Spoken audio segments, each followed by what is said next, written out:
The Game of Logic by Lewis Carroll. To my child friend. I charm in vain, for never again, all keenly as my glance I bend, will memory, goddess coy, embody for my joy departed days, nor let me gaze on thee, my fairy friend.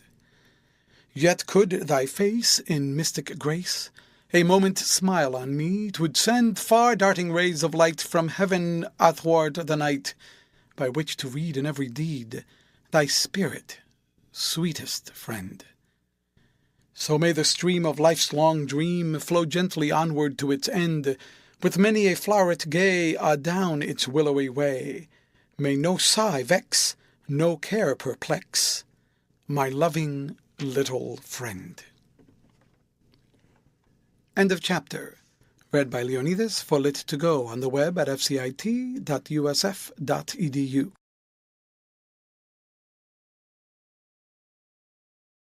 The Game of Logic by Lewis Carroll.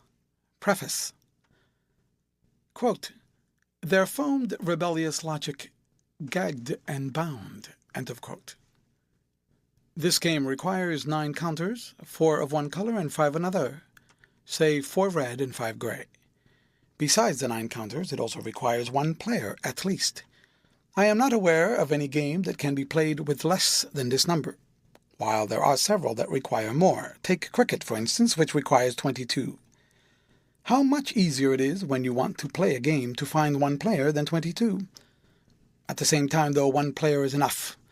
A good deal more amusement may be got by 2 working at it together and correcting each other's mistakes. A second advantage possessed by this game is that, besides being an endless source of amusement, the number of arguments that may be worked by it being infinite, it will give the players a little instruction as well. But is there any great harm in that, so long as you get plenty of amusement? End of chapter. Read by Leonidas for Lit2Go on the web at fcit.usf.edu.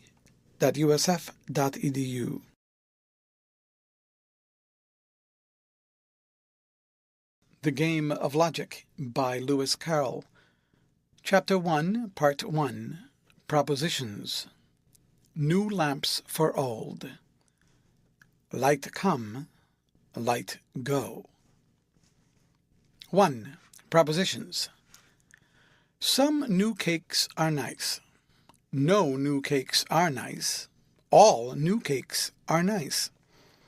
There are 3 propositions for you, the only 3 kinds we are going to use in this game, and the first thing to be done is to learn how to express them on the board. Let us begin with, some new cakes are nice. But before doing so, a remark has to be made, one that is rather important, and by no means easy to understand, all in a moment. So please to read this very carefully.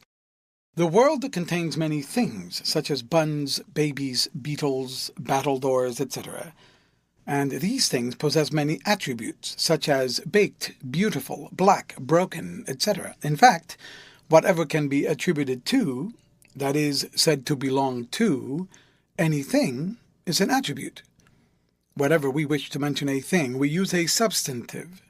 When we wish to mention an attribute, we use an adjective. People have asked the question, can a thing exist without any attributes belonging to it? It is a very puzzling question, and I'm not going to try to answer it. Let us turn up our noses and treat it with contemptuous silence, as if it really wasn't worth noticing. But if they put it the other way and ask, can an attribute exist without anything for it to belong to? We may say at once, no. No more than a baby could go a railway journey with no one to take care of it. You never saw beautiful floating about in the air or littered about on the floor without anything to be beautiful, now did you? And now, what am I driving at in all this long rigmarole? It is this. You may put is or are between names of 2 things. For example, some pigs are fat animals, or between the names of 2 attributes. For example, pink is light red. And in each case, it would make good sense. But if you put is or are between the name of a thing and the name of an attribute, for example, some pigs are pink, you do not make good sense. For how can a thing be an attribute? Unless you have an understanding with the person to whom you are speaking. And the simplest understanding would, I think, be this, that the substantive shall be supposed to be repeated at the end of the sentence, so that the sentence, if written out in full, would be, some pigs are pink pigs, and now the word are makes quite good sense. Thus, in order to make good sense of the proposition, some new cakes are nice, we must suppose it to be written out in full in the form, some new cakes are nice cakes. Now, this contains two terms, new cakes being one of them, and nice cakes the other. New cakes being the one we are talking about is called the subject of the proposition, and nice cakes the predicate. Also, this proposition is said to be a particular one, since it does not speak of the whole of its subject, but only of a part of it. The other two kinds are said to be universal, because they speak of the whole of their subjects, the one denying niceness and the other asserting it, of the whole class of new cakes. Lastly, if you would like to have a definition of the word proposition itself, you may take this.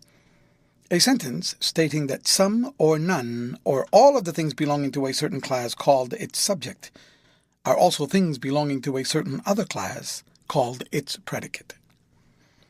You will find these 7 words: proposition, attribute, term, subject, predicate, particular, universal, charmingly useful, if any friend should happen to ask if you have ever studied logic. Mind you, bring all 7 words into your answer, and your friend will go away deeply impressed. Quote, a sadder and wiser man. Now, please to look at the smaller diagram on the board and suppose it to be a cupboard, intended for all the cakes in the world. It would have to be a good large one, of course. And let us suppose all the new ones to be put into the upper half marked X, and all the rest, that is, the not new ones, into the lower half marked X prime. Thus, the lower half would contain elderly cakes, aged cakes, antediluvian cakes, if there are any. I haven't seen many myself, and so on. Let us also suppose all the nice cakes to be put into the left-hand half marked Y, and all the rest, that is, the not nice ones, into the right-hand half marked Y prime. At present, then, we must understand X to mean new, X prime not new, Y nice, and Y prime not nice. And now, what kind of cakes would you expect to find in compartment number 5? It is part of the upper half, you see, so that if it has any cakes in it, they must be new, and it is part of the left-hand half, so that they must be nice. Hence, if there are any cakes in this compartment, they must have the double attribute new and nice, or if we use the letters, they must be XY. Observe that the letters XY are written on 2 of the edges of this compartment. You will find a very convenient rule for knowing what attributes belong to the things in any compartment. Take number 7, for instance. If there are any cakes there, they must be X prime Y, that is, they must be not new and nice. Now let us make another agreement that a red counter in a compartment shall mean that it is occupied, that is, that there are some cakes in it. The word some in logic means one or more, so that a single cake in a compartment would be quite enough reason for saying there are some cakes here. Also let us agree that a gray counter in a compartment shall mean that it is empty. That is, that there are no cakes in it. In the following diagrams I shall put 1, meaning one or more, where you ought to put a red counter, and 0, meaning none, where you ought to put a gray one. As the subject of our proposition is to be new cakes, we are only concerned at present with the upper half of the cupboard, where all the cakes have the attribute X, that is, new. Now, fixing our attention on this upper half, suppose we found it marked like this. That is, with a red counter in number 5. What would this tell us with regard to the class of new cakes? Would it not tell us that there are some of them in the XY compartment? That is, that some of them, besides having the attribute x, which belongs to both compartments, have the attribute y, that is, nice. This we might express by saying, some X cakes are Y cakes, or putting words instead of letters, some new cakes are nice cakes. Or in a shorter form, some new cakes are nice. At last we have found out how to represent the first proposition of this section. If you have not clearly understood all I have said, go no further, but read it over and over again till you do understand it. After that is once mastered, you will find all the rest quite easy. It will save a little trouble in doing the other propositions if we agree to leave out the word cakes altogether. I find it convenient to call the whole class of things for which the cupboard is intended the universe. Thus, we might have begun this business by saying, let us take a universe of cakes. Sounds nice, doesn't it? Of course, any other things would have done just as well as cakes. We might make propositions about a universe of lizards, or even a universe of hornets. Wouldn't that be a charming universe to live in? So far, then, we have learned that the diagram means some x and y, i.e., some new are nice. I think you will see without further explanation that this diagram means some x are y, i.e., some new are not nice. Now let us put a gray counter into number 5 and ask ourselves the meaning of this diagram. This tells us that the xy compartment is empty, which we may express by no x are y or no new cakes are nice.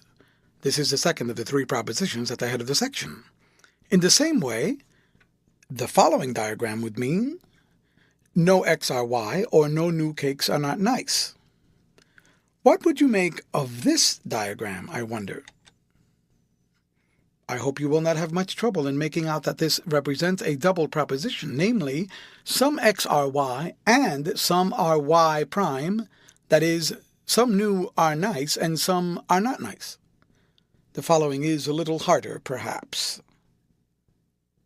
This diagram means no x are y and none are y prime, i.e., no new are nice, and none are not nice, which leads to the rather curious result that no new exist, i.e. no cakes are new. This is because nice and not nice make what we call an exhaustive division of the class new cakes, i.e. between them they exhaust the whole class, so that all the new cakes that exist must be found in one or the other of them.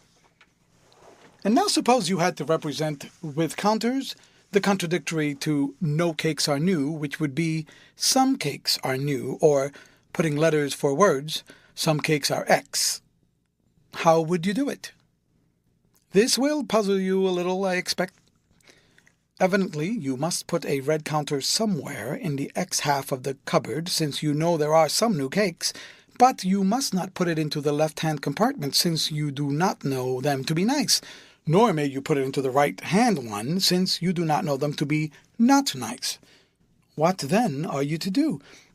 I think the best way out of the difficulty is to place the red counter on the division line between the xy compartment and the xy prime compartment.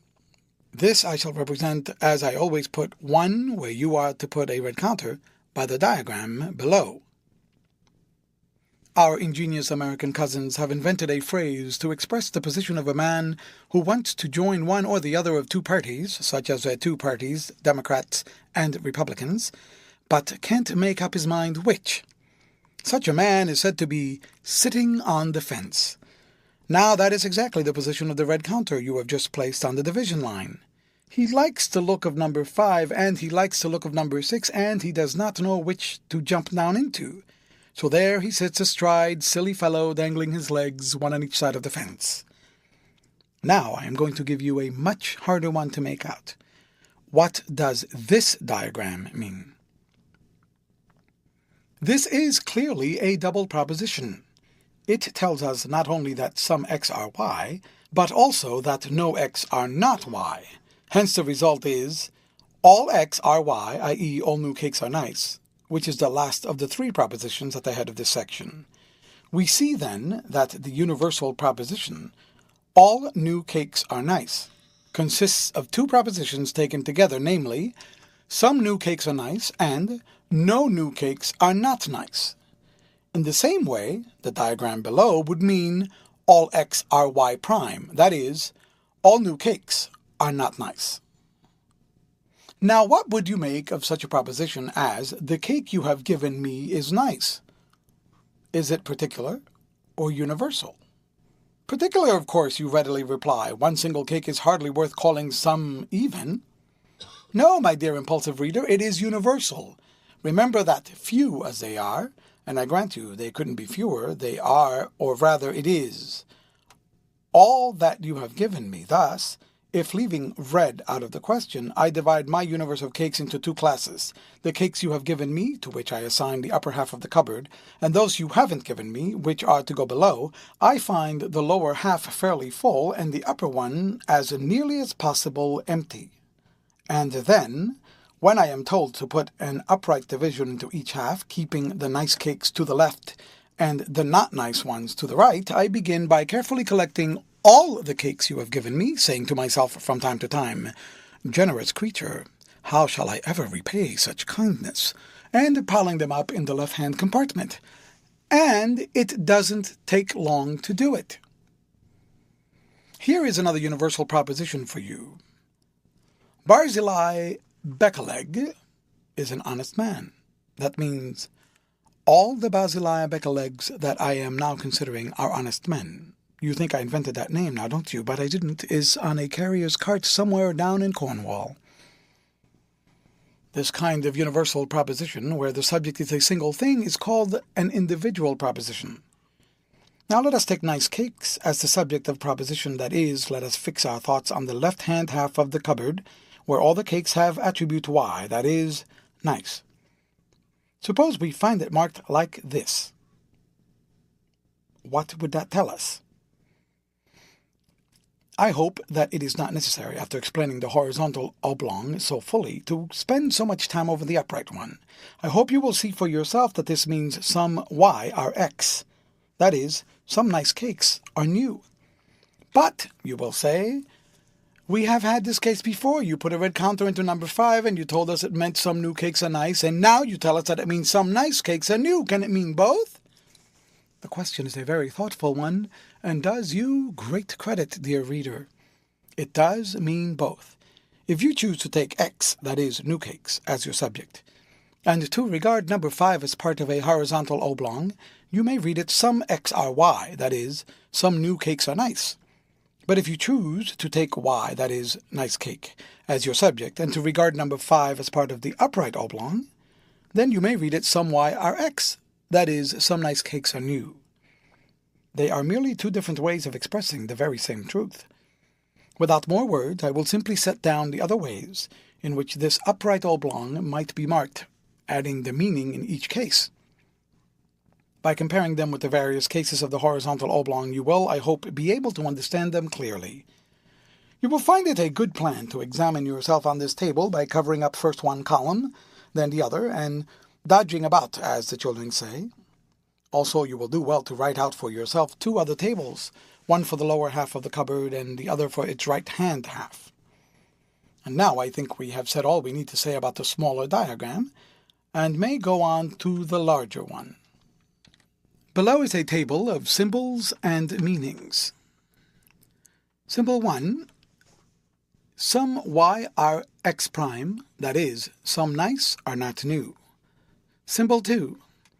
No y are x, that is, no nice are new. Observe that this is merely another way of expressing no new are nice.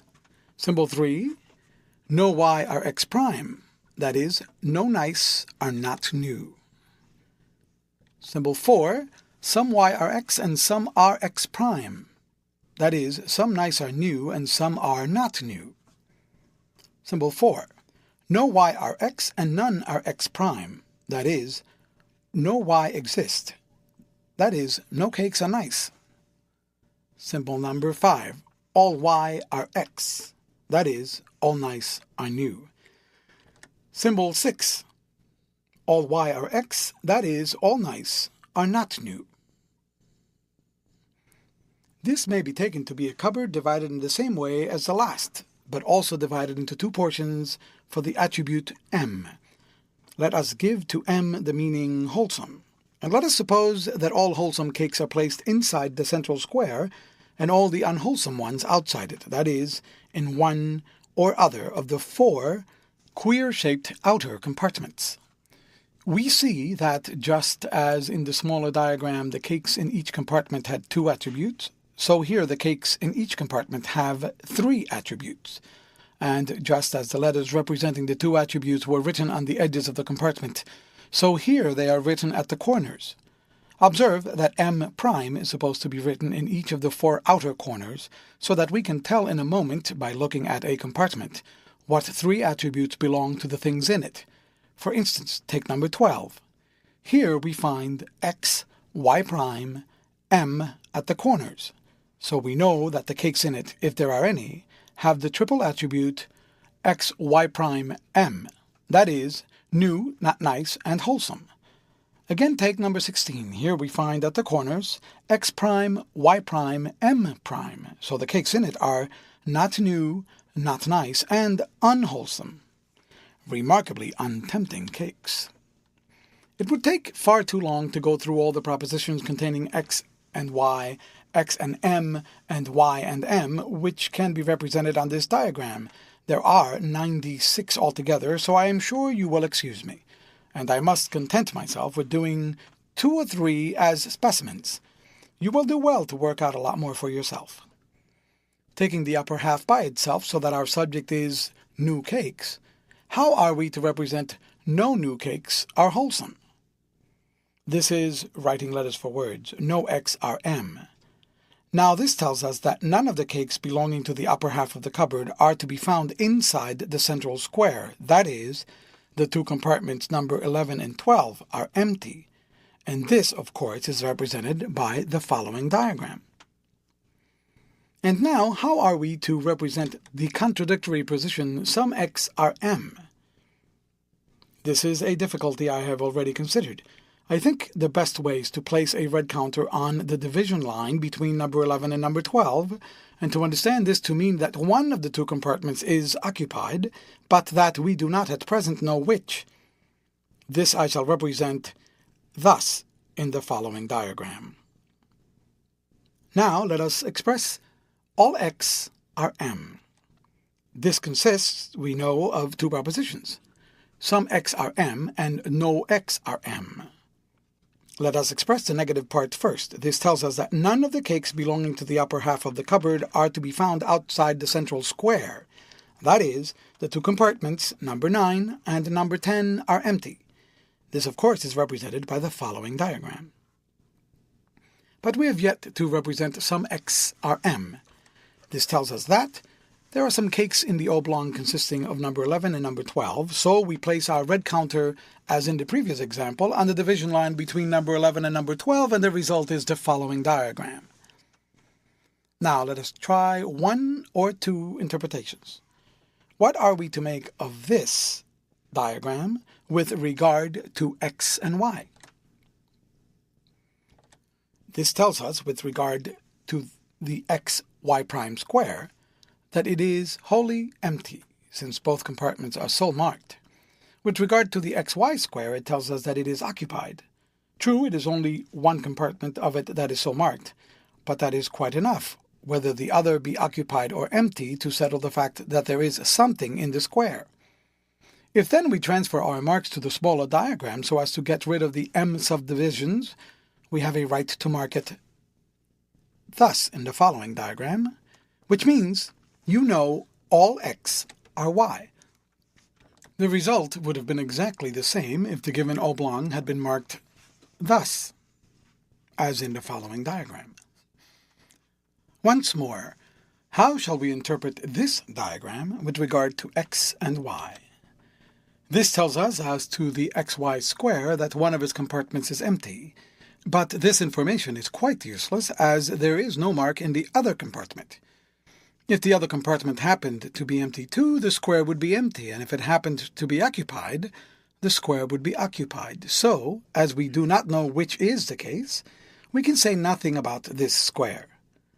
The other square, the xy prime square, we know, as in the previous example, to be occupied. If then we transfer our marks to the smaller diagram, we get merely this diagram, which means you know some x are y prime.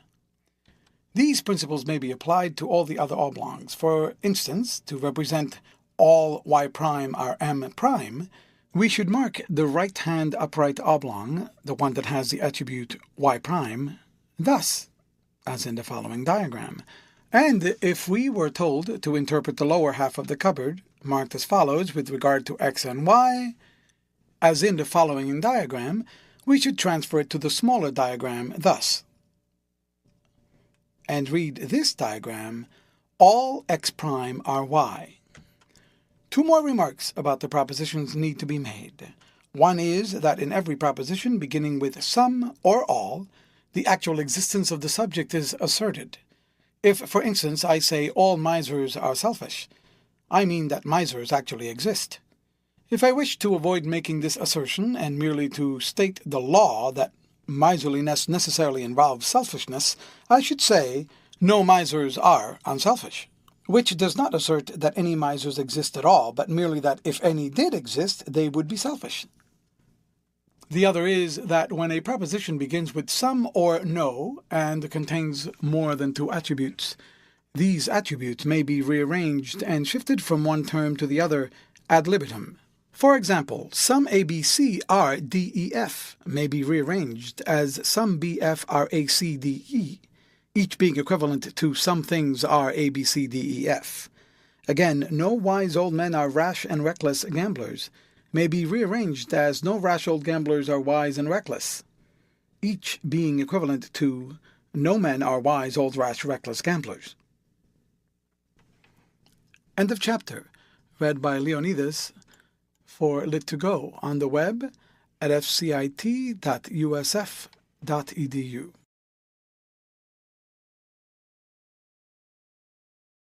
The Game of Logic by Lewis Carroll. Chapter 1, Part 2, Syllogisms. Now suppose we divide our universe of things in three ways with regard to three different attributes. Out of these three attributes, we may make up three different couples. For instance, if they were A, B, C, we might make up three couples, AB, AC, BC. Also suppose we have two propositions given us containing two of these three couples, and that from them we can prove a third proposition containing the third couple. For example, if we divide our universe for m, x, and y, and we have the two propositions given us, no m are x, and all m prime are y, containing the two couples mx and my, it might be possible to prove from them a third proposition containing x and y. In such a case, we call the given propositions the premises, the third one the conclusion, and the whole set a syllogism.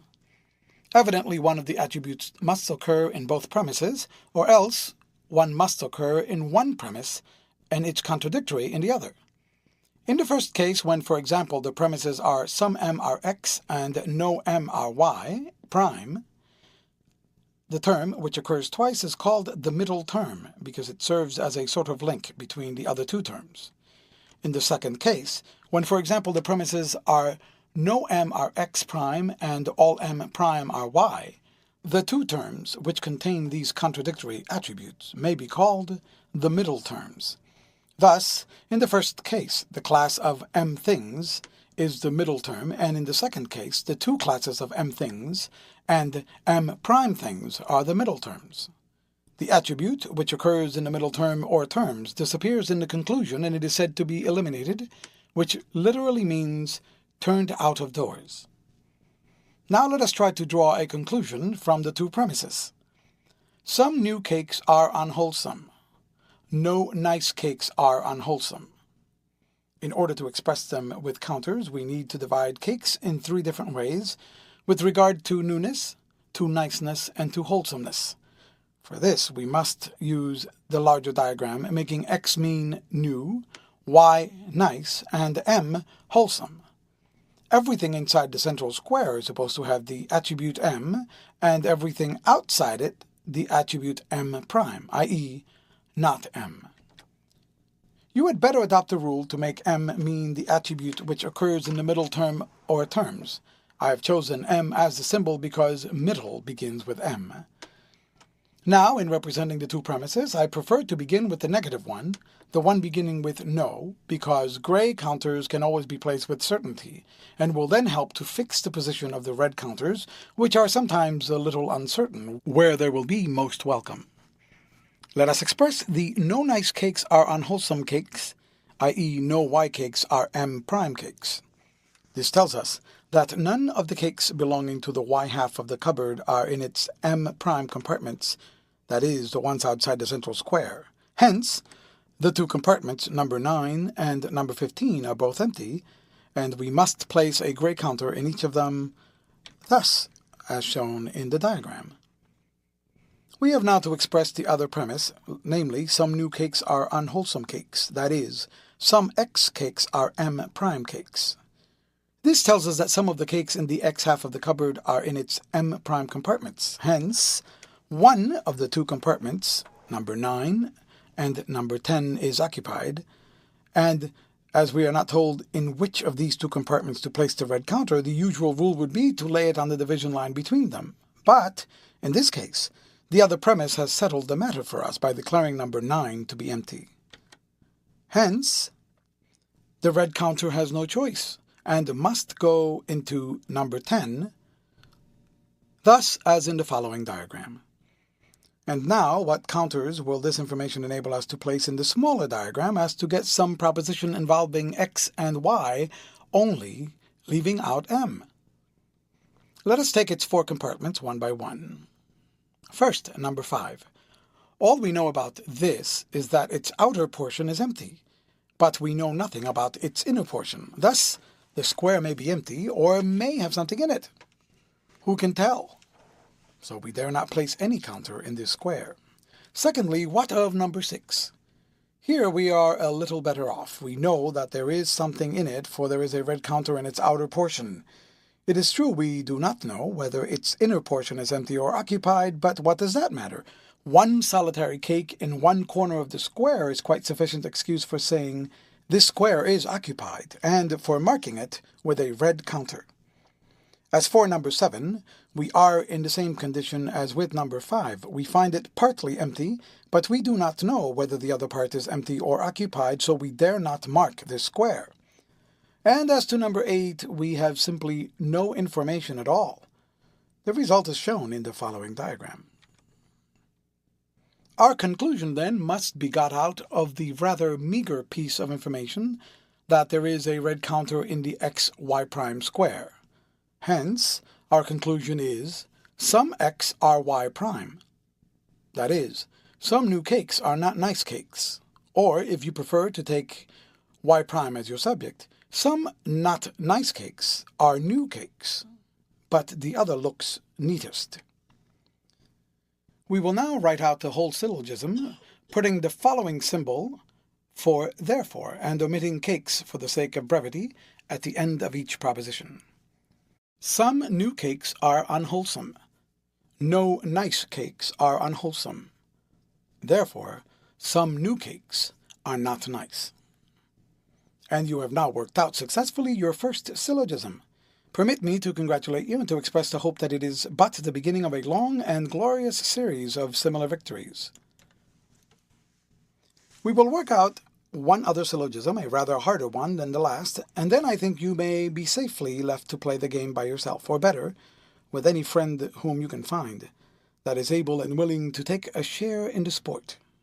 Let us see what we can make of the two premises. All dragons are uncanny. All Scotchmen are canny. Remember, I don't guarantee the premises to be facts. In the first place, I never even saw a dragon, and in the second place, it isn't of the slightest concurrence to us as logicians whether our premises are true or false. All we have to do is to make out whether they lead logically to the conclusion, so that if they were true, it would also be true. You see, we must give up the cakes now, or our cupboard will be of no use to us. We must take as our universe some class of things which will include dragons and Scotchmen. Shall we say animals?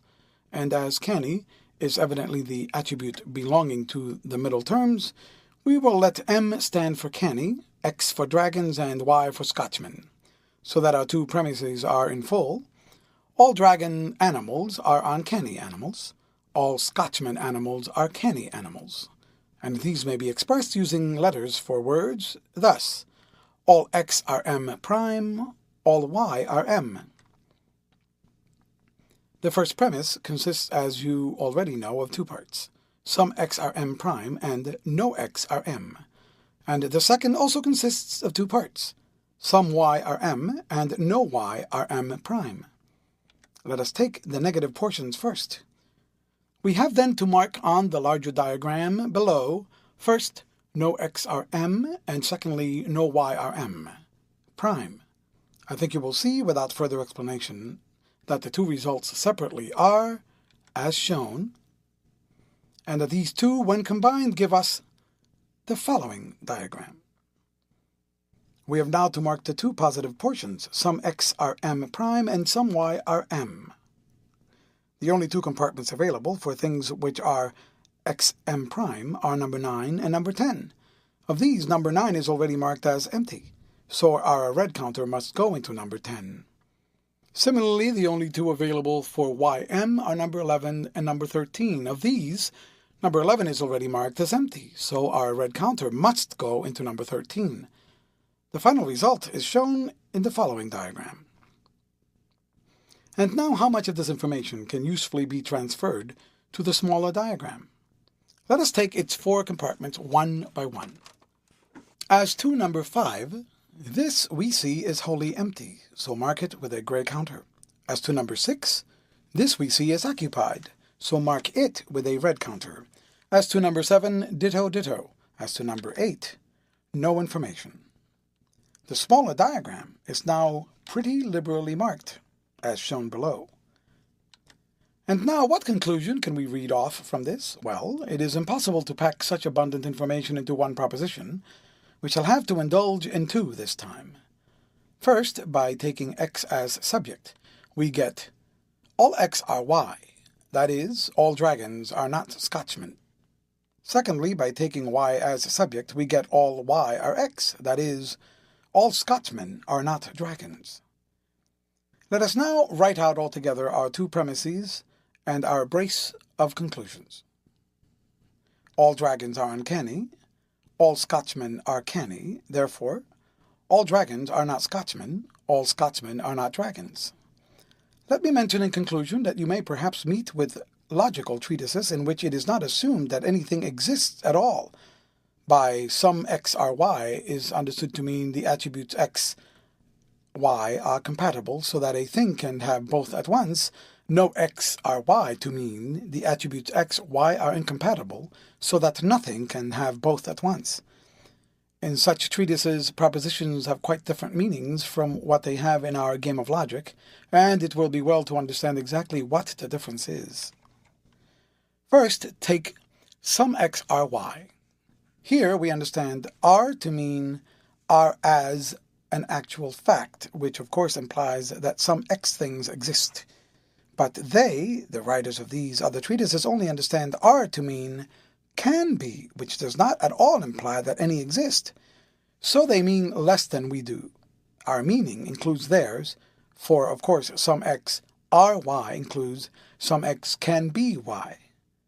But theirs does not include ours. For example, some Welsh hippopotami are heavy would be true according to these writers, since the attributes Welsh and heavy are quite compatible in a hippopotamus. But it would be false in our game, since there are no Welsh hippopotami to be heavy. Secondly, take no X are Y. Here we understand R to mean R as an actual fact, which does not at all imply that no X can be Y. But they understand the proposition to mean not only that none are Y, but that none can possibly be Y. So they mean more than we do. Their meaning includes ours, for of course no X can be Y includes no X are Y. But ours does not include theirs. For example, no policemen are 8 feet high would be true in our game, since, as an actual fact, no such splendid specimens are ever found.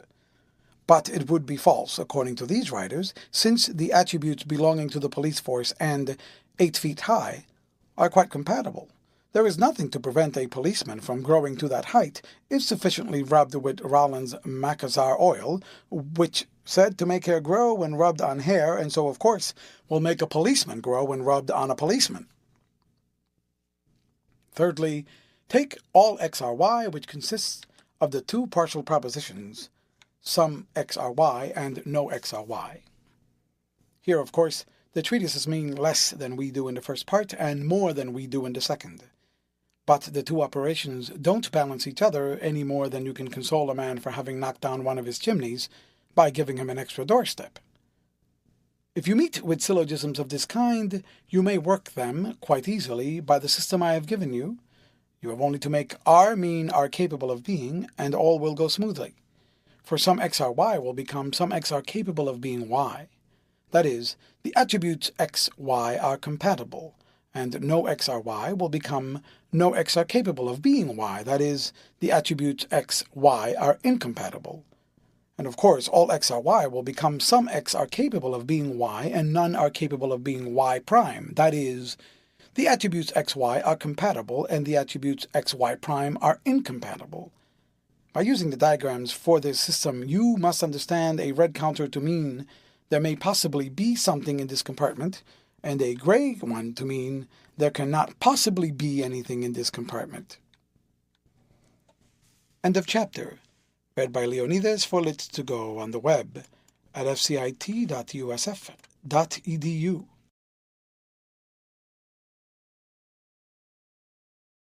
The Game of Logic by Lewis Carroll, Chapter 1, Part 3, Fallacies. And so you think, do you, that the chief use of logic in real life is to deduce conclusions from workable premises, and to satisfy yourself that the conclusions deduced by other people are correct? I only wish it were. Society would be much less liable to panics and other delusions, and political life especially would be a totally different thing if even a majority of the arguments that scattered broadcast over the world were correct.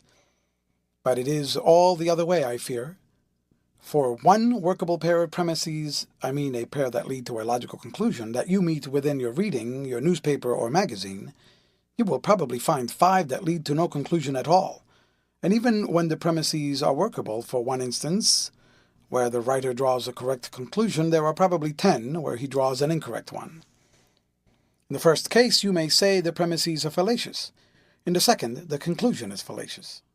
The chief use you will find in such logical skill as this game may teach you will be in deleting fallacies of these two kinds. The first kind of fallacy, fallacious premises, you will detect when, after marking them on the larger diagram, you try to transfer the marks to the smaller. You will take its 4 compartments, one by one, and ask for each in turn, what mark can I place here? And in every one the answer will be, no information, showing that there is no conclusion at all. For instance, all soldiers are brave, some English are brave, and therefore some Englishmen are soldiers, looks uncommonly like a syllogism and might easily take in a less experienced logician. But you are not to be caught by such a trick. You would simply set out the premises, and would then calmly remark, fallacious premises. You wouldn't condescend to ask what conclusion the writer professed to draw, knowing that whatever it is, it must be wrong.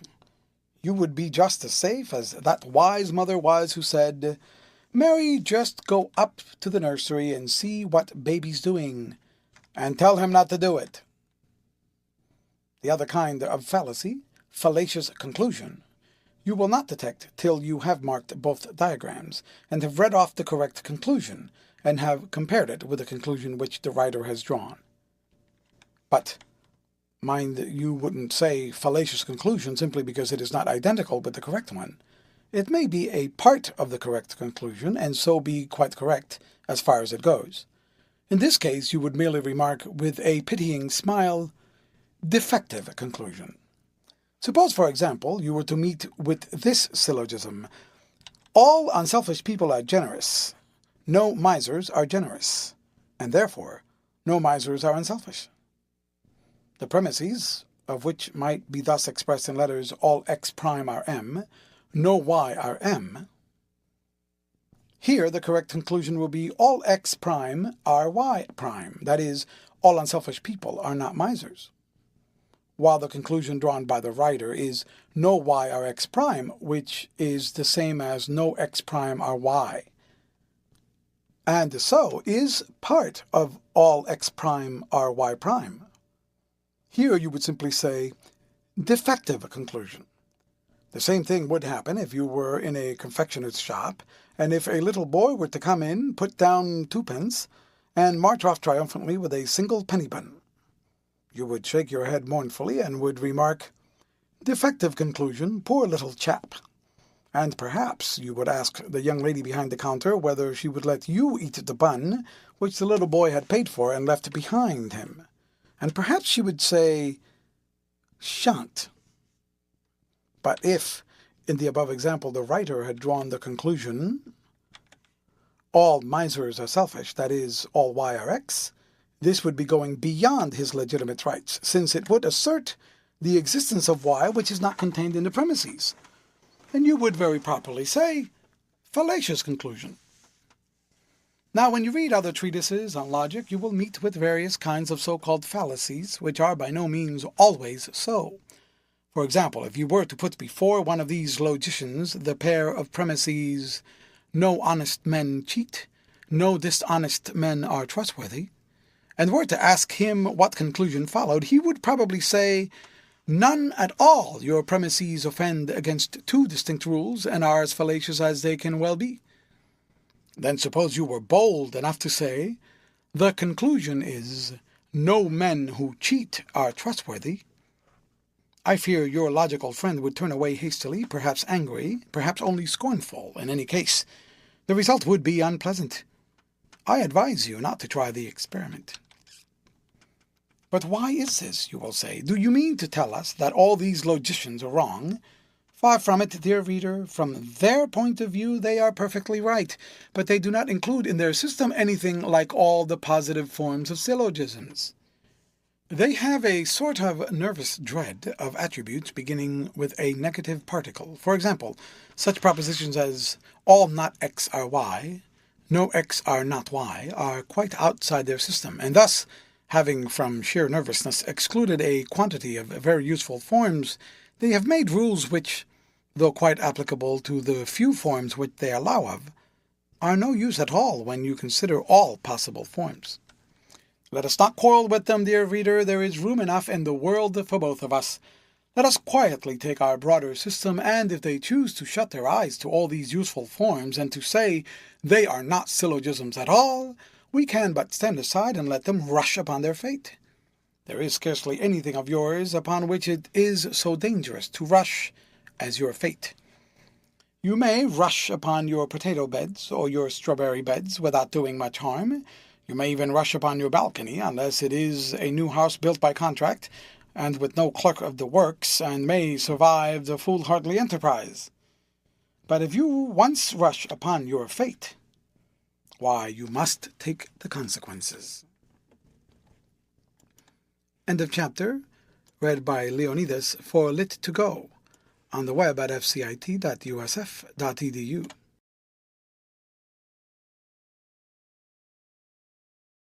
The Game of Logic by Lewis Carroll. Chapter 2. Cross Questions. The man in the wilderness asked of me, how many strawberries grow in the sea? Part 1. Elementary. Number 1. What is an attribute? Give examples. Number 2. When is it good sense to put is or are between two names? Give examples. Number 3. When is it not good sense? Give examples. Number 4. When it is not good sense, what is the simplest agreement to make in order to make good sense? Number 5. Explain proposition, term, subject, and predicate. Give examples. Number 6. What are particular and universal propositions? Give examples. Number 7. Give a rule for knowing, when we look at the smaller diagram, what attributes belong to the things in each compartment. Number 8. What does sum mean in logic? See pages 55-56. Number 9. In what sense do we use the word universe in this game? Number 10. What is a double proposition? Give examples. Number 11. When is a class of things said to be exhaustively divided? Give examples. Number 12. Explain the phrase sitting on the fence. Number 13.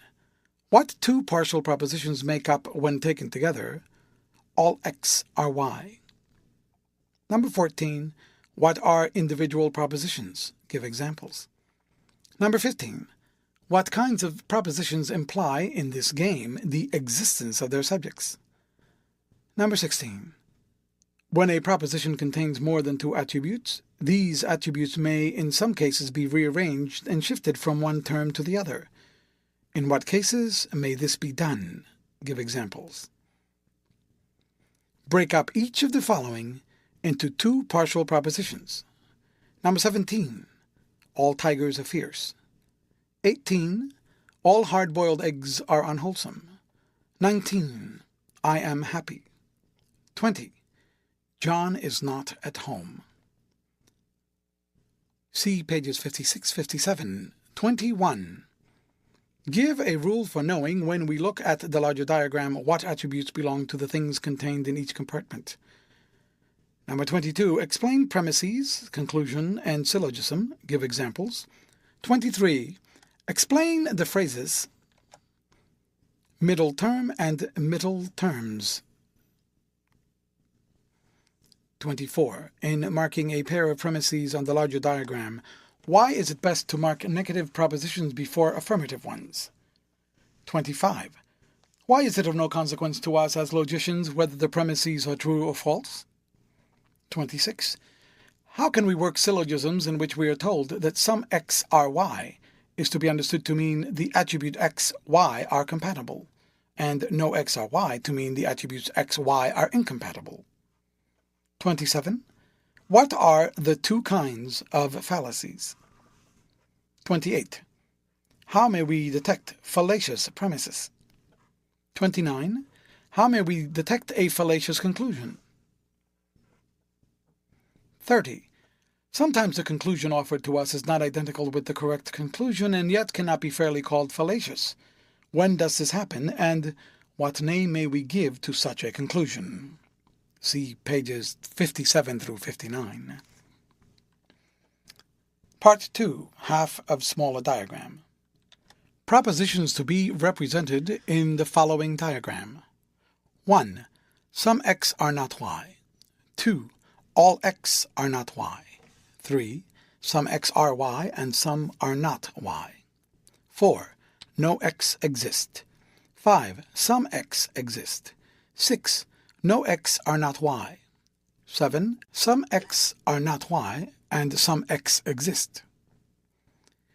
In the following problems, taking x equals judges, y equals just. Number 8. No judges are just. Number 9. Some judges are unjust. Number 10. All judges are just. In the following problems, x equals plums, y equals wholesome. 11. Some plums are wholesome. 12. There are no wholesome plums. 13. Plums are some of them wholesome and some not. 14. All plums are unwholesome. See pages 59-60. In the following problems, y equals diligent students, x equals successful. 15. No diligent students are unsuccessful. 16. All diligent students are successful. 17. No students are diligent. 18. There are some diligent but unsuccessful students. 19. Some students are diligent. See pages 60-61. Part 3. Half of smaller diagram. Symbols to be interpreted. Problems 1-4. using the following diagram. Problems 5 through 8. X equals good riddles, Y equals hard.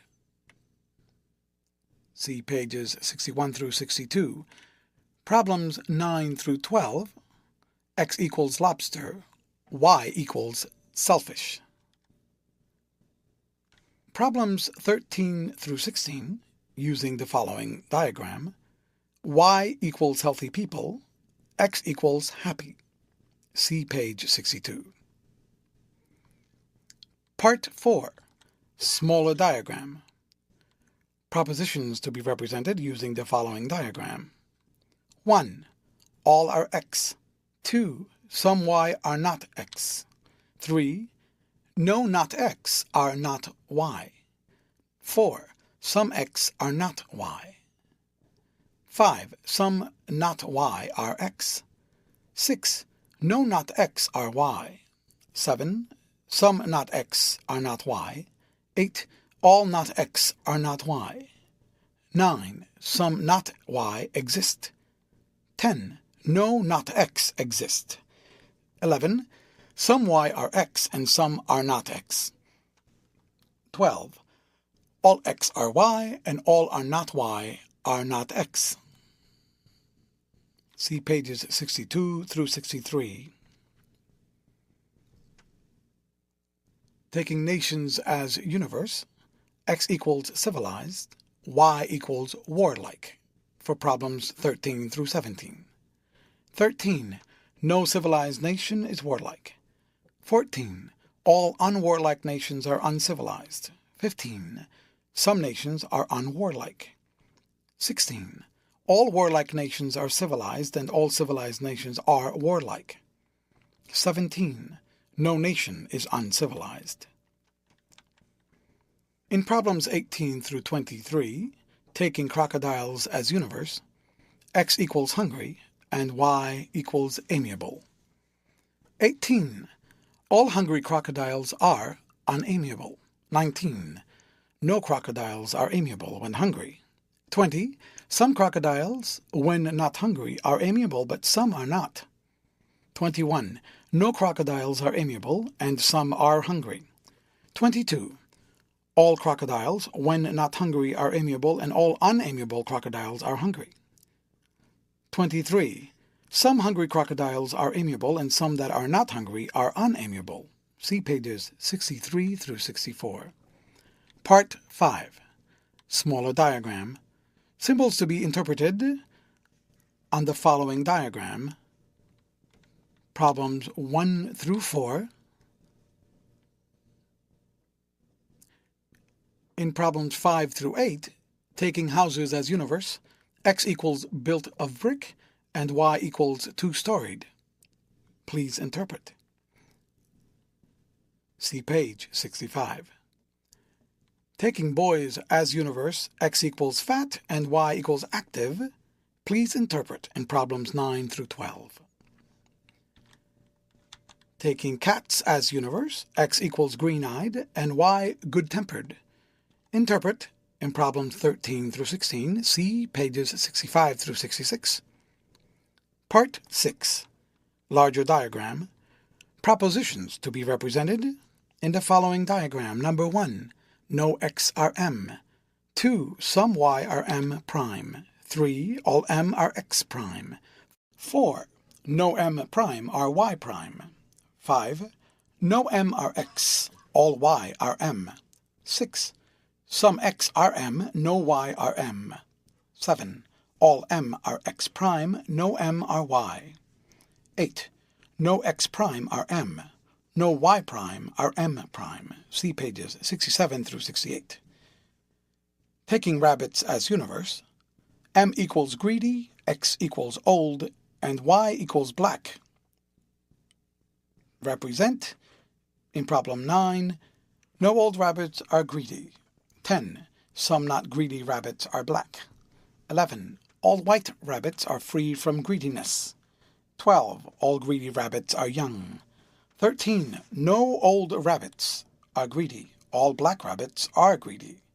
14. All rabbits that are not greedy are black. No old rabbits are free from greediness.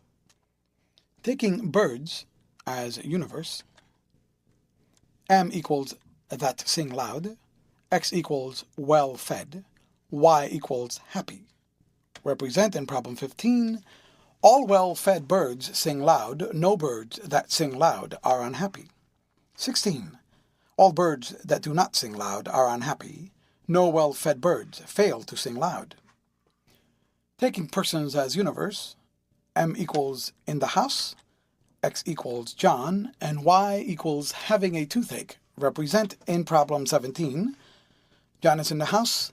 Everybody in the house is suffering from toothache. 18. There is no one in the house but John. Nobody out of the house has a toothache. See pages 68 through 70. Taking persons as universe, M equals I, X equals that has taken a walk, Y equals that feels better. Represent in problem 19, I have been out for a walk, I feel much better. Choosing your own universe, etc. Represent. 20. I sent him to bring me a kitten. He brought me a kettle by mistake. See pages 70 through 71. Part 7. Both diagrams to be employed. NB. In each question, a small diagram should be drawn for X and Y only and marked in accordance with the given large diagram, and then as many propositions as possible for X and Y should be read off from this small diagram. For problems 1 through 4, see pages 72. For problems 5 through 12, mark in a large diagram the following pairs of propositions from the preceding section, then mark a small diagram in accordance with it, etc. Mark on a large diagram the following pairs of propositions, then mark a small diagram, etc. These are, in fact, pairs of premises for syllogisms, and the results, read off from the small diagram, are the conclusions. 13. No exciting books suit feverish patience. Unexciting books make one drowsy. 14. Some who deserve the fair get their deserts. None but the brave deserve the fair. 15. No children are patient. No impatient person can sit still. See pages 72 through 75. 16. All pigs are fat. No skeletons are fat. 17. No monkeys are soldiers. All monkeys are mischievous. 18. None of my cousins are just. No judges are unjust. 19. Some days are rainy. Rainy days are tiresome. 20. All medicine is nasty. Senna is a medicine. 21. Some Jews are rich. All Patagonians are Gentiles. 22. All teetotalers like sugar. No nightingale drinks wine. 23. No muffins are wholesome. All buns are unwholesome. 24. No fat creatures run well. Some greyhounds run well. 25. All soldiers march. Some youths are not soldiers. 26. Sugar is sweet. Salt is not sweet. 27. Some eggs are hard-boiled. No eggs are uncrackable. 28. There are no Jews in the house. There are no Gentiles in the garden. See pages 75 through 82. 29. All battles are noisy. What makes no noise may escape notice. 30. No Jews are mad. All rabbis are Jews. 31. There are no fish that cannot swim. Some skates are fish. 32. All passionate people are unreasonable. Some orators are passionate. See pages 82 through 84. End of chapter. Read by Leonidas for Lit2Go. On the web at fcit.usf.edu.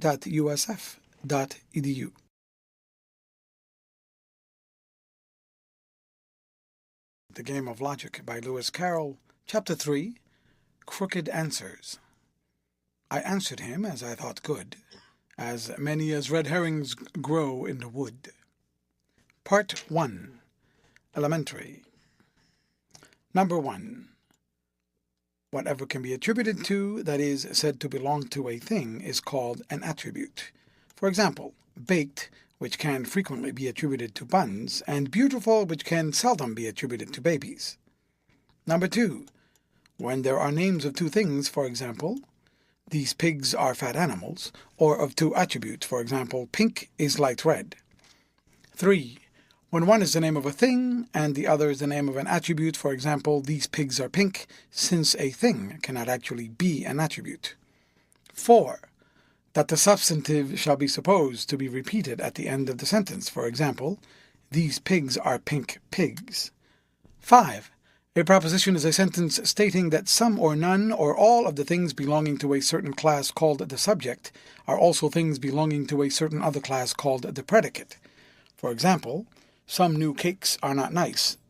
That is written in full, some new cakes are not nice cakes, where the class new cakes is the subject and the class not nice cakes is the predicate. 6. A proposition stating that some of the things belonging to its subject are so and so is called particular. For example, some new cakes are nice, some new cakes are not nice.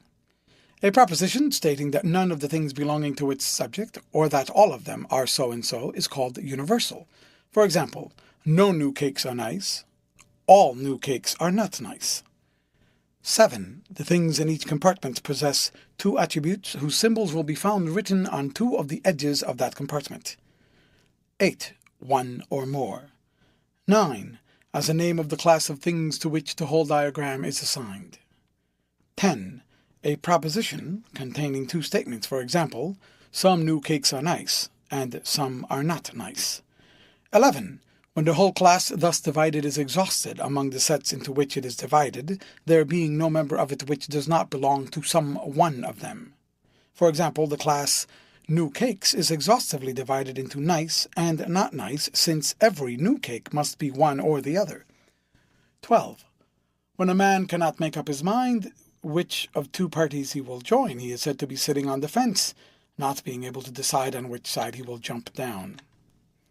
13. Some x are y and no x are y. 14. A proposition whose subject is a single thing is called individual. For example, I am happy. John is not at home. These are universal propositions, being the same as all the I's that exist are happy. All the Johns that I am now considering are not at home. 15. Propositions beginning with some or all. 16. When they begin with some or no. For example, some ABC are DEF may be rearranged as some BF are ACDE, each being equivalent to some ABCDEF exist. 17. Some tigers are fierce, no tigers are not fierce. 18. Some hard-boiled eggs are unwholesome, no hard-boiled eggs are wholesome. 19. Some eyes are happy, no eyes are unhappy. 20. Some Johns are not at home, no Johns are at home. 21. The things in each compartment of the larger diagram possess three attributes, whose symbols will be found written at three of the corners of the compartment, except in the case of M', which is not actually inserted in the diagram, but is supposed to stand at each of its outer four corners. 22. If the universe of things be divided with regard to three different attributes, and if two propositions be given containing two different couples of these attributes, and if from these we can prove a third proposition containing the two attributes that have not yet occurred together, the given propositions are called the premises, the third one the conclusion, and the whole set a syllogism. For example, the premises might be no M are X and all M' are Y, and it might be possible to prove from them a conclusion containing X and Y. 23. If an attribute occurs in both premises, the term containing it is called the middle term. For example, if the premises are some M are X and no M are Y', the class of M things is the middle term. If an attribute occurs in one premise and its contrary in the other, the terms containing them may be called the middle terms. For example, if the premises are no M are X' and all M' are Y, the two classes of M things and M' things may be called the middle terms. 24. Because they can be marked with certainty, whereas affirmative propositions, that is, those that begin with some or all, sometimes require us to place a red counter sitting on a fence. 25. because the only question we are concerned with is whether the conclusion follows logically from the premises so that if they were true, it would also be true. 26. By understanding a red counter to mean this compartment can be occupied and a gray one to mean this compartment cannot be occupied or this compartment must be empty. 27. Fallacious premises and fallacious conclusion. 28. By finding, when we try to transfer marks from the larger diagram to the smaller, that there is no information for any of its four compartments. 29. By finding the correct conclusion, and then observing that the conclusion offered to us is neither identical with it nor a part of it. Number 30. When the offered conclusion is part of the correct conclusion. In this case, we may call it a defective conclusion. Part 2. Half of smaller diagram. Propositions represented. Answers are shown for diagrams problems 1 through 6. Number 7, it might be thought that the proper diagram would be, as shown, in order to express some x exist, but this is really contained in some x are y prime. To put a red counter on the division line would only tell us one of the compartments is occupied, which we know already in knowing that one is occupied in the diagram above. 8. No x are y in the diagram shown. 9. Some x are y prime in the shown diagram. 10. All x are y in the shown diagram. 11. Some x are y in the shown diagram. 12. No x are y as shown. 13. Some x are y and some are y prime as shown. 14. All x are y prime as shown. 15. No y are x prime as shown. 16. All y are x as shown. 17. No y exist as shown. 18. Some y are x prime, that is, as shown. 19. Some y exist as shown. Part 3. Half of smaller diagram. Symbols interpreted. Number 1. No x are y prime. 2. No x exist. 3. Some x exist. 4. All x are y prime. 5. Some x are y, that is, some good riddles are hard. 6. All x are y, that is, all good riddles are hard. 7. No x exist, that is, no riddles are good. 8. No x are y, that is, no good riddles are hard. 9. Some x are y prime, that is, some lobsters are unselfish. 10. No x are y, that is, no lobsters are selfish. 11. All x are y prime, that is, all lobsters are unselfish. 12. Some x are y, and some are y prime, that is, some lobsters are selfish and some are unselfish. 13. All y prime are x prime, that is, all invalids are unhappy. 14. Some y prime exist, that is, some people are unhealthy. 15. Some y prime are x and some are x prime, that is, some invalids are happy and some are unhappy. 16. No y prime exist, that is, nobody is unhealthy. Part 4. Smaller diagram. Propositions represented as shown in problems 1 through 12. Number 13. No x prime are y as shown. 14. All y prime are x prime as shown. 15. Some y prime exist as shown. 16. All y are x and all x are y as shown. No x prime exists as shown. 18. All x are y prime as shown. 19. No x are y as shown. 20. Some x prime are y and some are y prime as shown. 21. No y exist and some x exist as shown. 22. All x prime are y and all y prime are x as shown. 23. Some x are y and some x prime are y prime as shown. Part 5. Smaller diagram. Symbols interpreted. 1. Some y are not x or some not x are y. 2. No not x are not y or no not y are not x. 3. No not y are x. 4. No, not x exist, that is, no things are not x. 5. No y exist, that is, no houses are two-storied. 6. Some x prime exist, that is, some houses are not built of brick. 7. No x are y prime, or no y prime are x, that is, no houses built of brick are other than two-storied, or no houses that are not two-storied are built of brick. 8. All x prime are y prime, that is, all houses that are not built of brick are not two-storied. 9. Some x are y and some are y prime, that is, some fat boys are active and some are not. 10. All y prime are x prime, that is, all lazy boys are thin. 11. All x are y prime and all y prime are x, that is, all fat boys are lazy and all lazy ones are fat. 12. All y are x and all x prime are y, that is, all active boys are fat and all thin ones are lazy. 13. No x exist and no y prime exist, that is, no cats have green eyes and none have bad tempers. 14.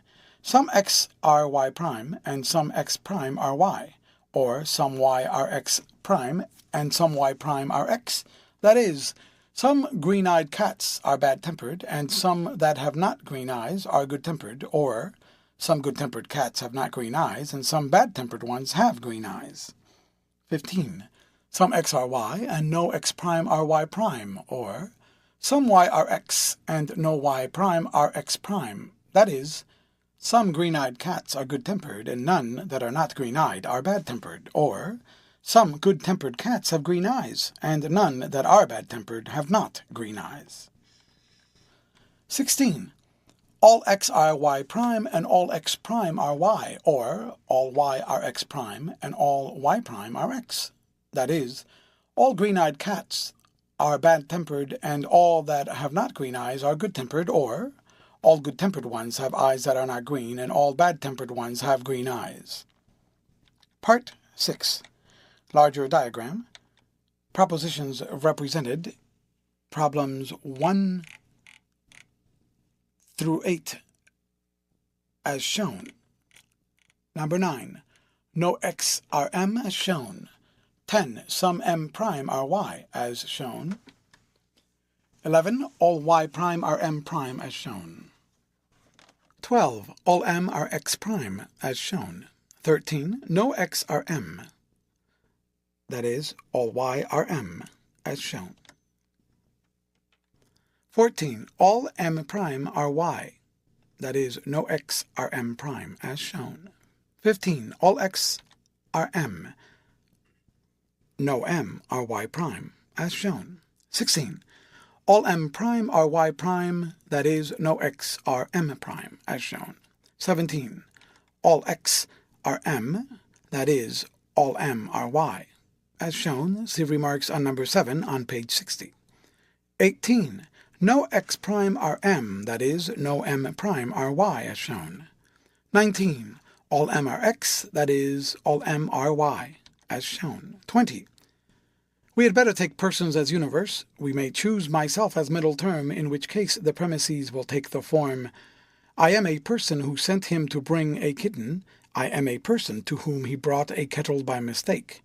Or we may choose he as middle term, in which case the premises would take the form, he is a person whom I sent to bring me a kitten. He is a person who brought me a kettle by mistake. The latter form seems best, as the interest of the anecdote clearly depends on his stupidity, not on what happened to me. Let us then make m equal he, x equal persons whom I sent, etc., and y equals persons who brought back, etc. Hence, all m are x, all m are y, and the required diagram is shown. Part 7. Both diagrams employed. Number 1. Diagram as shown, that is, all y are x prime. 2. Diagram as shown, that is, some x are y prime, or some y prime are x. 3. Diagram as shown, some y are x prime, or some x prime are y. 4. Diagram as shown, that is, no x prime are y prime, or no y prime are x prime. 5. Diagram as shown, that is, all y are x prime, that is, all black rabbits are young. 6. Diagram as shown, that is, some y are x prime, that is, some black rabbits are young. 7. Diagram as shown, that is, all x are y, or all well-fed birds are happy. 8. Diagram as shown, some x prime are y prime, or some birds that are not well-fed are unhappy, or some unhappy birds are not well-fed. 9. Diagram as shown, that is, all x are y, or John has got a toothache. 10. Diagram as shown, that is, no x prime are y, or no one but John has got a toothache. 11. Diagram as shown, some x are y, that is, someone who has taken a walk feels better. 12. Diagram as shown, some x are y, that is, someone whom I sent to bring me a kitten brought me a kettle by mistake. 13. Diagram as shown, let books be universe, m equal exciting, x equals that suit feverish patients, y equals that make one drowsy. No m are x, and therefore no y are x. All m are y, that is, no books suit feverish patients except such as make one drowsy. 14. Diagram as shown, let persons be universe, m equals that deserve the fare, x equals that get their deserts, y equals brave. Some m are x, and therefore some y are x. No y prime are m. That is, some brave persons get their deserts. 15. Diagram as shown. Let persons be universe, m equal patient, x equal children, y equal that can sit still. No x are m, and therefore no x are y. No m prime are y, that is, no children can sit still. 16. Diagram as shown. Let things be universe, m equal fat, x equal pigs, y equal skeletons. All x are m, and therefore all x are y prime, no y are m. That is, all pigs are not skeletons. 17. Diagram as shown. Let creatures be universe, m equal monkeys, x equal soldiers, y equal mischievous. No m are x, therefore some y are x prime, all m are y, that is, some mischievous creatures are not soldiers. 18. Diagram as shown. Let persons be universe, m equal just, x equal my cousins, y equal judges. No x are m, therefore no x are y, no y are m prime, that is, none of my cousins are judges. 19. Diagram as shown. Let periods be universe, m equal days, x equal rainy, y equal tiresome. Some m are x, therefore some x are y, all xm are y, that is, some rainy periods are tiresome. And b. These are not legitimate premises, since the conclusion is really part of the second premise, so that the first premise is superfluous. This may be shown in letters thus. All xm are y contains some xm are y, which contains some x are y, or in words, all rainy days are tiresome contains some rainy days are tiresome, which contains some rainy periods are tiresome. Moreover, the first premise, besides being superfluous, is actually contained in the second, since it is equivalent to some rainy days exist, which, as we know, is implied in the proposition, all rainy days are tiresome. Altogether, a most unsatisfactory pair of premises. 20. Diagram as shown. Let things be universe, m equal medicine, x equal nasty, y equal senna. All m are x, therefore all y are x, all y are m, that is, senna is nasty. See remarks on number 7, page 60. 21. Diagram as shown. Let persons be universe, m equal Jews, x equal rich, y equal Patagonians. Some m are x, therefore some x are y prime, all y are m prime. Some rich persons are not Patagonians. 22. Diagram as shown. Let creatures be universe, M equal teetotalers, X that like sugar, Y nightingales. All M are X, therefore no Y are X prime, no Y are M prime, that is, no nightingales dislike sugar. 23. Diagram as shown. Let food be universe, M equal wholesome, X equal muffins, Y equal buns. No X are M, all Y are M. There is no information for the smaller diagram, so no conclusion can be drawn. 24. Diagram as shown. Let creatures be universe, M equal that run well, X equal fat, Y equal greyhounds. No X are M, therefore some Y are X prime, some Y are M, that is, some greyhounds are not fat. 25. Diagram as shown. Let persons be universe, M equal soldiers, X equal that march, Y equal youths. Some M are X, some Y are M prime. There is no information for the smaller diagram, so no conclusion can be drawn. 26. Diagram as shown. Let food be universe, M equals sweet, X equals sugar, Y equals salt. All X are M, therefore all X are Y prime, all Y are M prime, all Y are X prime. That is, sugar is not salt, salt is not sugar. 27. Diagram as shown. Let things be universe, M equal eggs, X equal hard-boiled, Y equal crackable. Some M are X, therefore some X are Y, no M are Y prime. That is, some hard-boiled things can be cracked. 28. Diagram as shown. Let persons be universe, M equal Jews, X equal that are in the house, Y equal that are in the garden. No M are X, therefore no X are Y. No M prime are Y.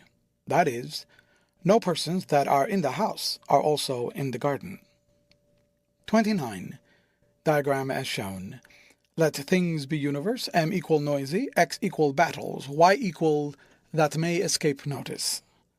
All X are M, therefore some X prime are Y, all M prime are Y. Some things that are not battles may escape notice. 30. Diagram as shown. Let persons be universe, M equal Jews, X equal mad, Y equal rabbis. No M are X, therefore all Y are X prime, all Y are M. That is, all rabbis are sane. 31. Diagram as shown. Let things be universe, M equal fish, X equal that can swim, Y equals skates. No M are X prime, and therefore some Y are X, some Y are M. That is, some skates can swim. 32. Diagram as shown. Let people be universe, M equal passionate, X equal reasonable, Y equal orators. All M are X prime, and therefore some Y are X prime, some Y are M. That is, some orators are unreasonable.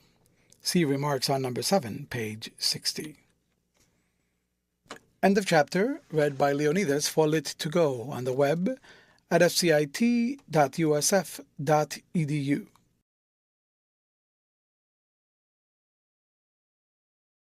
The Game of Logic by Lewis Carroll.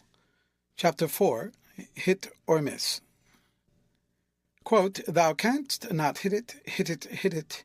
Thou canst not hit it, my good man." End of quote. 1. Pain is wearisome. No pain is eagerly wished for. 2. No bald person needs a hairbrush. No lizards have hair. 3. All thoughtless people do mischief. No thoughtful people forgets a promise. 4. I do not like John. Some of my friends like John. 5. No potatoes are pineapples. All pineapples are nice. 6. No pins are ambitious. No needles are pins. 7. All my friends have colds. No one can sing who has a cold. 8. All these dishes are well cooked. Some dishes are unwholesome if not well cooked. 9. No medicine is nice. Senna is a medicine. 10. Some oysters are silent. No silent creatures are amusing. 11. All wise men walk on their feet. All unwise men walk on their hands. 12. Mind your own business. This quarrel is no business of yours. 13. No bridges are made of sugar. Some bridges are picturesque. 14. No riddles interest me that can be solved. All these riddles are insoluble. 15. John is industrious. All industrious people are happy. 16. No frogs write books. Some people use ink in writing books. 17. No pokers are soft. All pillows are soft. 18. No antelope is ungraceful. Graceful animals delight the eye. 19. Some uncles are ungenerous. All merchants are generous. 20. No unhappy people chuckle. No happy people groan. 21. Audible music causes vibration in the air. Inaudible music is not worth paying for. 22. He gave me £5. I was delighted. 23. No old Jews are fat millers. All my friends are old millers. 24. Flour is good for food. Oatmeal is a kind of flour. 25. Some dreams are terrible. No lambs are terrible. 26. No rich man begs in the street. All who are not rich should keep accounts. 27. No thieves are honest. Some dishonest people are found out. 28. All wasps are unfriendly. All puppies are friendly. 29. All improbable stories are doubted. None of these stories are probable. 30. He told me you had gone away. He never says one word of truth. 31. His songs never last an hour. A song that lasts an hour is tedious. 32. No bride cakes are wholesome. Unwholesome food should be avoided. 33. No old misers are cheerful. Some old misers are thin. 34. All ducks waddle. Nothing that waddles is graceful. 35. No professors are ignorant. Some ignorant people are conceited. 36. Toothache is never pleasant. Warmth is never unpleasant. 37. Bores are terrible. You are a bore. 38. Some mountains are insurmountable. All stiles can be surmounted. 39. No Frenchman like plum pudding. All Englishmen like plum pudding. 40. No idlers win fame. Some painters are not idle. 41. No lobsters are unreasonable. No reasonable creatures expect impossibilities. 42. No kind deed is unlawful. What is lawful may be done without fear. 43. No fossils can be crossed in love. Any oyster may be crossed in love. 44. This is beyond endurance. Well, nothing beyond endurance has ever happened to me. 45. All uneducated men are shallow. All these students are educated. 46. All my cousins are unjust. No judges are unjust. 47. No country that has been explored is infested by dragons. Unexplored countries are fascinating. 48. No misers are generous. Some old men are not generous. 49. A prudent man shuns hyenas. No banker is imprudent. 50. Some poetry is original. No original work is producible at will. 51. No misers are unselfish. None but misers save eggshells. 52. All pale people are phlegmatic. No one who is not pale looks poetical. 53. All spiders spin webs. Some creatures that do not spin webs are savage. 54. None of my cousins are just. All judges are just. 55. John is industrious. No industrious people are unhappy. 56. Umbrellas are useful on a journey. What is useless on a journey should be left behind. 57. Some pillows are soft. No pokers are soft. 58. I am old and lame. No old merchant is a lame gambler. 59. No eventful journey is ever forgotten. Uneventful journeys are not worth writing a book about. 60. Sugar is sweet. Some sweet things are liked by children. 61. Richard is out of temper. No one but Richard can ride that horse. 62. All jokes are meant to amuse. No act of Parliament is a joke. 63. I saw it in a newspaper. All newspapers tell lies. 64. No nightmare is pleasant. Unpleasant experiences are not anxiously desired. 65. Prudent travelers carry plenty of small change. Imprudent travelers lose their luggage. 66. All wasps are unfriendly. No puppies are unfriendly. 67. He called here yesterday. He is no friend of mine. 68. No quadrupeds can whistle. Some cats are quadrupeds. 69. No cooked meat is sold by butchers. No uncooked meat is served at dinner. 70. Gold is heavy. Nothing but gold will silence him. 71. Some pigs are wild. There are no pigs that are not fat. 72. No emperors are dentists. All dentists are dreaded by children. 73. All who are not old like walking. Neither you nor I are old. 74. All blades are sharp. Some grasses are blades. 75. No dictatorial person is popular.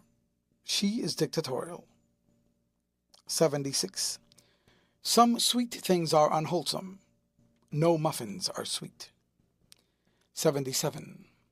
No military men write poetry. No generals are civilians. 78. Bores are dreaded.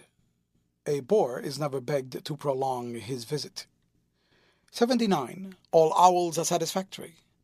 Some excuses are unsatisfactory. 80. All my cousins are unjust. All judges are just. 81. Some buns are rich.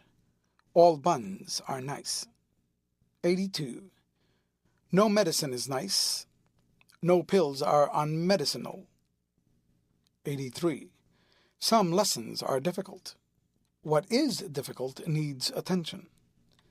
84. No unexpected pleasure annoys me. Your visit is an unexpected pleasure. 85. Caterpillars are not eloquent. Jones is eloquent. 86. Some bald people wear wigs. All your children have hair. 87. All wasps are unfriendly. Unfriendly creatures are always unwelcome. 88. No bankrupts are rich. Some merchants are not bankrupts. 89. Weasels sometimes sleep. All animals sometimes sleep. 90. Ill-managed concerns are unprofitable. Railways are never ill-managed. 91. Everybody has seen a pig. Nobody admires a pig. Extract a pair of premises out of each of the following and deduce the conclusion if there is one. 92. The lion, as anyone can tell you who has been chased by them as often as I have, is a very savage animal, and there are certain individuals among them, though I will not guarantee it as a general law, who do not drink coffee. 93. It was most absurd of you to offer it. You might have known, if you had had any sense, that no old sailors ever like gruel. But I thought, as he was an uncle of yours, an uncle of mine indeed, stuff. You may call it stuff if you like. All I know is my uncles are all old men, and they like gruel like anything. Well, your uncles are. 94. Do come away. I can't stand this squeezing any more. No crowded shops are comfortable, you know very well. Well, who expects to be comfortable out shopping? Why, I do, of course, and I'm sure there are some shops further down the street that are not crowded, so... 95. They say no doctors are metaphysical organists, and that lets me into a little fact about you, you know. Why do you make that out? You never heard me play the organ. No, doctor, but I've heard you talk about Browning's poetry, and that showed me that you are metaphysical, at any rate. So... Extract a syllogism out of each of the following and test its correctness. 96. Don't talk to me. I've known more rich merchants than you have, and I can tell you not one of them was ever an old miser since the world began. And what has that got to do with old Mr. Brown?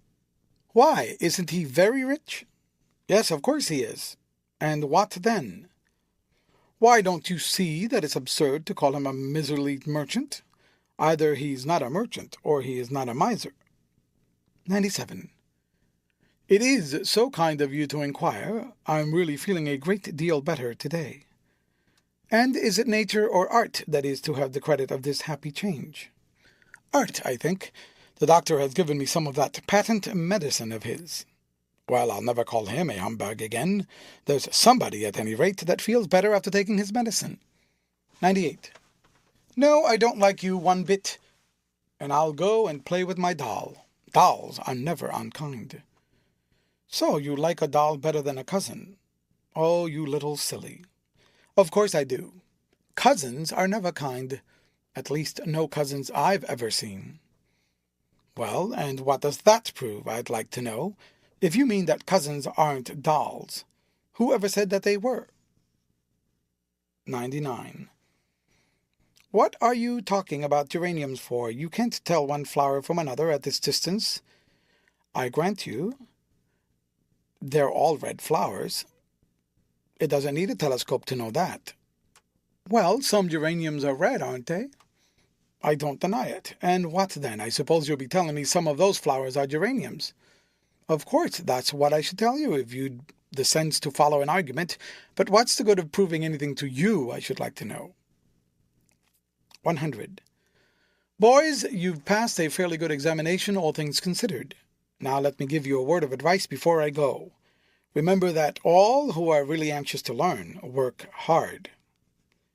I thank you, sir, in the name of my scholars, and proud am I to think there are some of them at least that are really anxious to learn. Very glad to hear it. And how do you make it out to be so?